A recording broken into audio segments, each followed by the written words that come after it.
This year, Portland's waterfront has seen multiple large-scale protests that have spilled into downtown and Old Town. But as Fox 12's Spencer Schott discovered, this year's protests were a little different than what Portland has seen in the past. He checked in with local business owners to see how they were impacted by these marches. Spencer?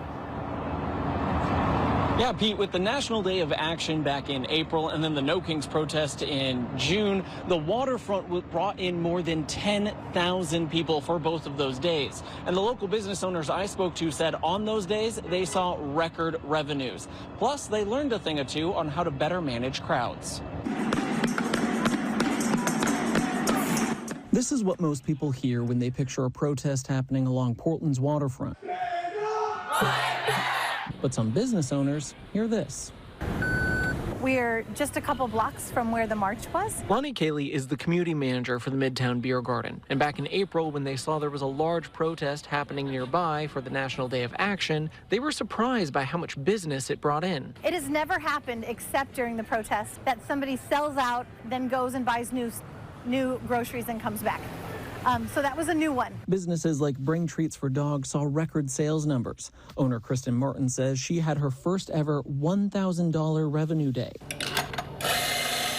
Over in Old Town, other businesses like Cafe United say, would you like cream in there? They also saw an influx of new customers. That day was a great day. It actually gave us a lot of business. Our entire business was filled up with a lot of people. In fact, Benifa had to open up their speakeasy party room for the extra seating. We happened to go in and open the door. They always go like, whoa, what's that? You know, and they would be like, oh, we rent this out for like private parties and private events or whatnot. And we seem to start to get a lot of people seeking to reserve it. And that was just after the National Day of Action. When he heard there was going to be another large protest in June, he was extra prepared. I'm thinking we need to staff up. We need to at least get about, you know, more than 2-3 staff in here, to be able to handle our clients or our customers coming in.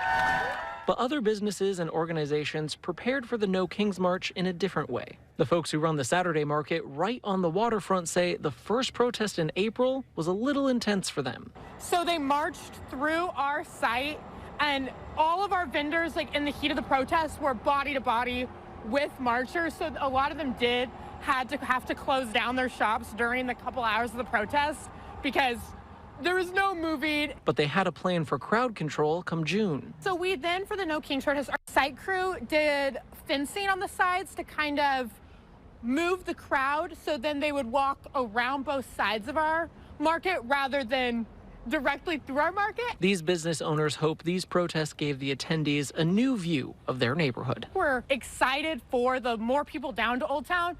I mean, more people down to Old Town is always a win. Old Town is great, so we want people to come back, and activities like that bring people back to experience Old Town life. And it's lovely and heartwarming to watch your city come back.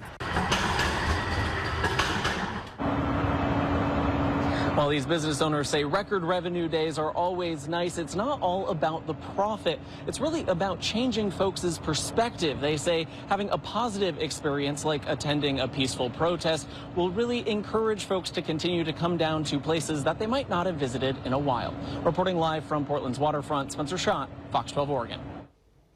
All right, Spencer, thank you.